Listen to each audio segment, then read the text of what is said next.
não guarde ressentimento. Isso está vivo dentro de mim. Por que falo para vocês isso? Porque o palestrante espírita é uma criatura como qualquer outra, é um ser humano em lutas consigo mesmo, porque todos nós temos essa imensa necessidade de olharmos para nós mesmos e vermos o que é que temos necessidade de melhorar em nós. E o Espírito continua: cultiva a simplicidade, admite o fracasso por lição. Quantos de nós não caímos em depressão porque fracassamos em alguma área? Ora, quem de nós não fracassou? Se a gente errou, fracassou num ponto, levantemo-nos. Sempre é tempo de nos levantar e aproveitar a experiência. Tempera a sua conversa com alegria e esperança. Sejamos nós aqueles que transmitem a esperança pela voz, força, coragem. Somos aqueles que devem sorrir, estender as mãos, acolher com carinho. Que a nossa fala não seja desanimadora, que a nossa fala, o nosso contato e relacionamento sejam animados, alegres, esperançosos, tanto quanto possível, diz o Espírito. Não te faça problema para ninguém. E olha essa: se amigos te abandonam, ora, e esse amigos te abandonam, cabe tanta coisa aqui dentro. É o cônjuge que traiu, é o sócio que nos enganou, é o amigo que a gente gostava tanto, tem saudade dele, ele passa pela gente de cabeça erguida, arrogante, nem olha para a gente, nunca mais quis falar com a gente, nos despreza, e nós ficamos sofrendo por aquela pessoa que nos despreza. E o Emmanuel diz: se amigos te abandonam, busca outros que te compreendam. Quando a lembrança do passado não contenha valores reais, esquece o que já foi e continua trabalhando no presente para edificar o futuro. Se o inevitável acontece, prossegue ele. E aqui nós podemos fazer uma referência aos nossos irmãos japoneses, afetados pelo flagelo natural que dizimou tantas vidas. Mas vamos trazer a realidade para mais próximo de nós. Vamos nos lembrar da tragédia do rio, que não se justifica sob aspecto nenhum. A violência do pobre moço, daquela infeliz criatura que deixou-se dominar pelos instintos, pela crueldade. E é muito interessante analisar o assunto à luz do Espiritismo. Ensina o Livro dos Espíritos que ninguém absoluto veio predestinado para matar. Matar ou matar-se, ninguém veio para isso. E isto é decisão do livre-arbítrio, é a iniciativa da vontade de fazer ou não fazer. E o nosso irmão abriu para si um processo doloroso para o futuro de reparação consciencial consigo mesmo.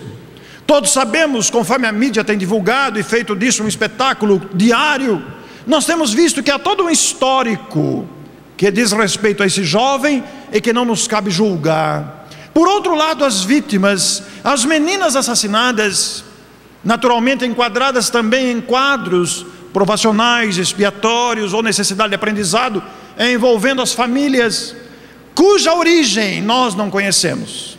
Por isso não podemos cometer o disparate de querer condenar uns, criticar outros e tentar explicar em maneira fechada o que ocorreu. Não sabemos quais são os laços, mas ao mesmo tempo em que entendemos que há o livre-arbítrio de agir, nós nos lembramos de Elisabeth de França em O Evangelho segundo o Espiritismo, quando diz na mensagem: caridade para com os criminosos.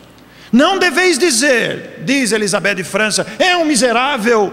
Não, ela pede que amemos essas criaturas desequilibradas pelas emoções. Sabe-se lá que emoções desequilibradas que nós não conhecemos. Nos lembramos do não julgueis do Cristo.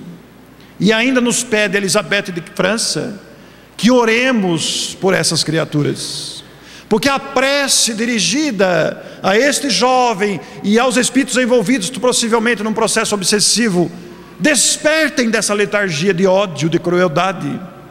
Mas ao mesmo tempo nos lembramos do que também diz Kardec, de que todos nós, lembrando do ensinamento de Jesus, de não julgar para não sermos julgados, ressalta o dever da indulgência para com as imperfeições alheias, porque não há nenhum de nós que não precise de indulgência, pois que todos nos equivocamos diariamente. Então, quando o inevitável acontece, diz o Espírito Emmanuel, aceita corajosamente as provas, porque as provas nos ensinam, nos amadurece. Mesmo para nós que não estamos envolvidos diretamente com o caso, nós podemos aprender com tudo isso.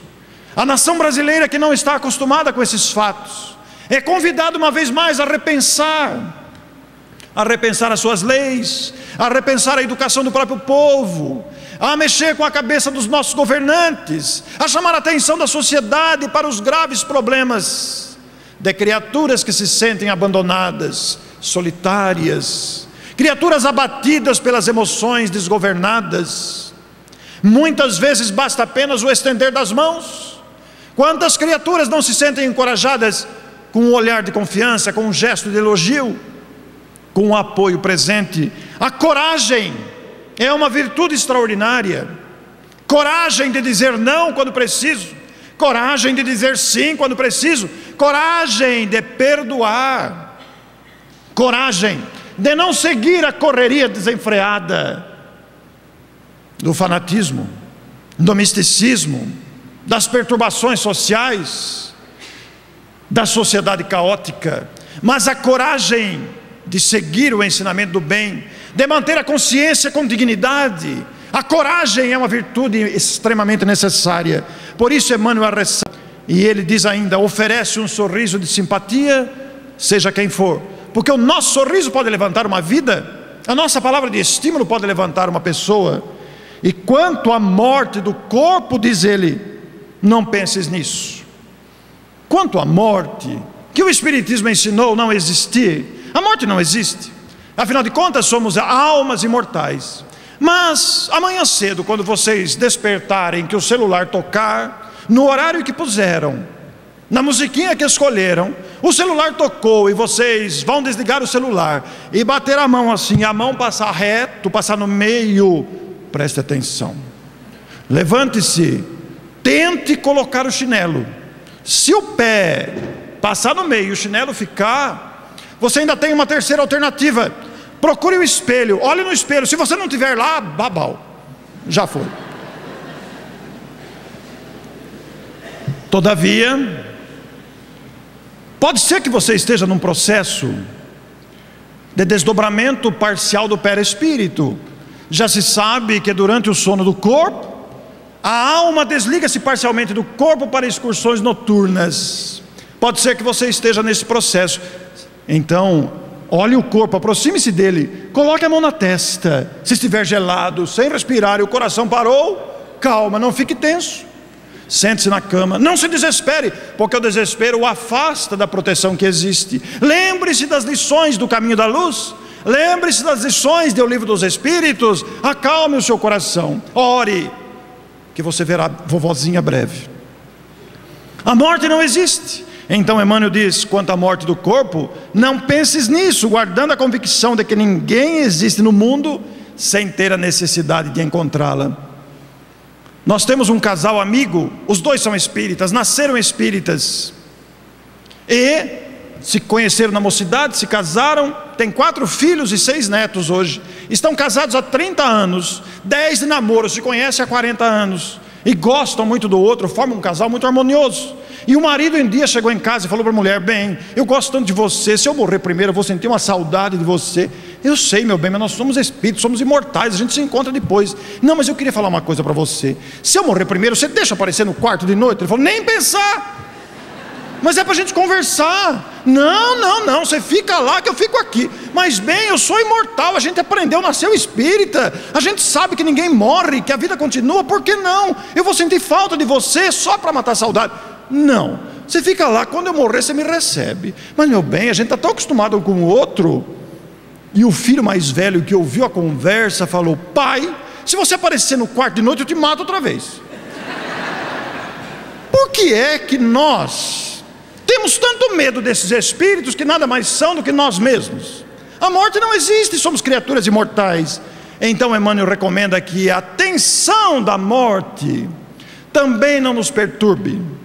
Mas ele termina a mensagem no seu último parágrafo dizendo o seguinte: trabalhando e servindo sempre, sem esperar outra recompensa que não seja a paz de consciência. Dizem os Espíritos que a paz de consciência é a única felicidade real que nós podemos desfrutar sobre a terra. A saúde passa logo, os bens materiais mudam de mão, a juventude também vai embora num instante. Os últimos 30 anos vocês viram passar, aqueles que já estão na minha faixa etária, a gente nem viu passar, é um instante, quando viu já foi. Então a paz de consciência é o que fica, e esta paz de consciência há de ser construída em prejuízos que nunca causamos aos outros. Preocupemo-nos em não lesar ninguém, porque toda lesão que causamos aos outros teremos que reparar. Toda lesão que causamos a nós mesmos teremos que reparar. Isso não é castigo, é lei, é apenas consequência. Mas o Espírito Emmanuel diz que quando tivermos paz de consciência, construída pela conduta reta, digna, vinculada com o bem, responsável, amável, dócil, no esforço diário de melhora pessoal, nenhuma tensão emocional te criará desencanto ou doença. De vez que se cumpres o teu dever com sinceridade. Imagine o que cabe dentro dessa frase, cumprir o dever com sinceridade.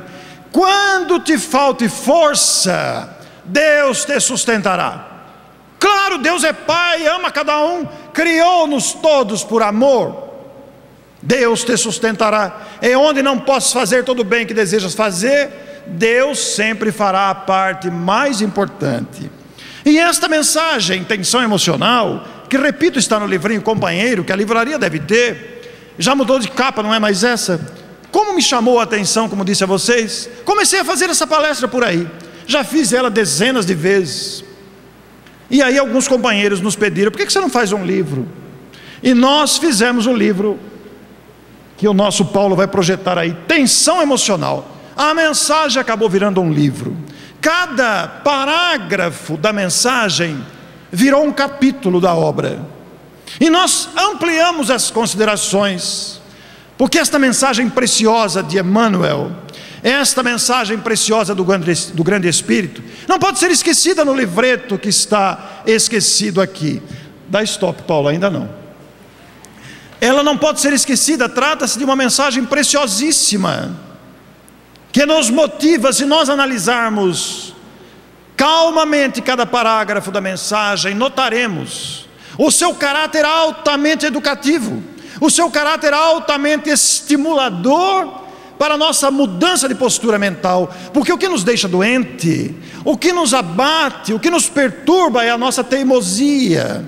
O que nos perturba severamente é a nossa maneira descontrolada de agir, deixando-se arrastar pelos ímpetos agressivos, deixando-se dominar pela tendência ao egoísmo. É isso que nos maltrata. Então, Emmanuel apresenta, como diz o famoso psiquiatra espírita, que esta mensagem é um verdadeiro tratado de psiquiatria, porque ajuda a nos ajustarmos às emoções desequilibradas. Ela traz luz ao nosso caminho, para que a teimosia não nos derrube tanto, para que os nossos medos e timidez não nos bloqueiem tanto a vida, para que aprendamos a descobrir os valores interiores que estão em nós mesmos, para que a nossa vida seja um hino de coragem, para que a nossa vida sejam iniciativas permanentes de ação no bem, de comprometimento no bem. Saiamos da acomodação, não sejamos apenas tomadores de passe, apenas ouvintes, mas coloquemos as mãos para trabalhar, porque é o trabalho que nos sustenta. E aí alguém poderia perguntar: mas o que eu vou trabalhar no quê? O que eu vou fazer? Todos nós poderemos descobrir as nossas potencialidades. Uma casa desta expressão, desse tamanho, tem serviço para todos. Todos nós podemos sair da faixa de meros frequentadores para nos tornarmos voluntários desta ação no bem.